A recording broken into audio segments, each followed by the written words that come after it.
नमस्कार, मी राजेंद्र तिडके. युवा दर्पण लाईव्हच्या बातमीपत्रामध्ये आपल्या सर्वांचं स्वागत.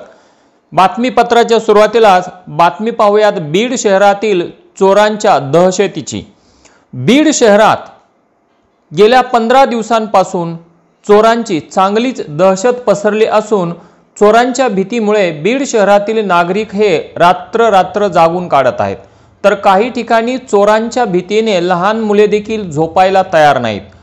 चोरांच्या अफवेने तर बीडकर पुरते हैराण झाले असून दररोज कुठे ना कुठेतरी संशयित पकडले जात आहेत. परंतु ते नागरिकांनी पकडलेले लोक हे चोर नसल्याचे चौकशीत निष्पन्न होत आहे. अशीच एक घटना आज दिनांक 17 जुलै रोजी दुपारी 12 वाजण्याच्या सुमारास बीड शहरातील शिवाजीनगर पोलीस ठाण्याच्या हद्दीतील राजीव गांधी चौकात घडली. या ठिकाणी 4 संशयित लोकांना स्थानिक नागरिकांनी पकडून शिवाजीनगर पोलिसांच्या स्वाधीन केले. परंतु शिवाजीनगर पोलिसांनी त्या चौघांची कसून चौकशी केली असता ते चौघेही बिहारी कामगार असल्याचे चौकशीत निष्पन्न झाले. त्यानंतर त्यांच्यावर पुढील कारवाई सुरू असल्याचे समजते. नागरिकांनी अफवेला बळी पडू नये असे आवाहन बीडचे पोलीस अधीक्षक नंदकुमार ठाकूर यांनी केले आहे. आणि आता बातमी चिमुकल्यांच्या दिंडी सोहळ्याची. कैलासवासी जयदत्तजी केंडे बहुउद्देशीय सेवाभावी संस्था संचलित किड्स पॅशन स्कूल बीड मध्ये दिनांक 13 जुलै 2024 शनिवार रोजी चिमुकल्यांचा दिंडी सोहळा अत्यंत उत्साहात पार पडला. या कार्यक्रमाच्या मार्गदर्शिका प्राचार्या वर्षा केंडे मॅडम यांच्या मार्गदर्शनाखाली आनंदी वातावरणात कार्यक्रमाला सुरुवात झाली.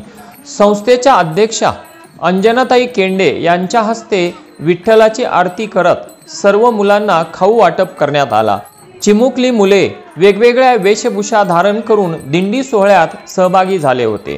ही दिंडी विठ्ठल रुक्मिणी पालखी घेऊन जवळच्याच भगवान बाबा मंदिरात पोहोचल्यानंतर मंदिराला प्रदक्षिणा करून मुलांना आषाढी एकादशी बद्दल भजन गाऊन समाजहितासाठी मोलाचे संदेश देत आनंदात हा सोहळा पार पडला. यावेळी अनेक पालकांनी देखील या बालदिंडीचा आनंद घेतला.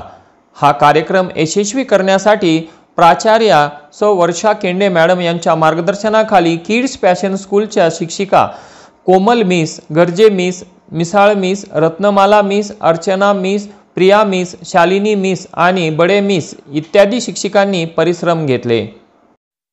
आणि याचबरोबर आजचं बातमीपत्र संपलं. उद्या पुन्हा भेटू काही नव्या आणि ताज्या घडामोडींसह. तोपर्यंत पाहत राहा युवा दर्पण लाईव्ह चॅनल. लाईक करा, सबस्क्राईब करा आणि खाली दिलेल्या बेल आयकॉनला प्रेस करा. तोपर्यंत नमस्कार.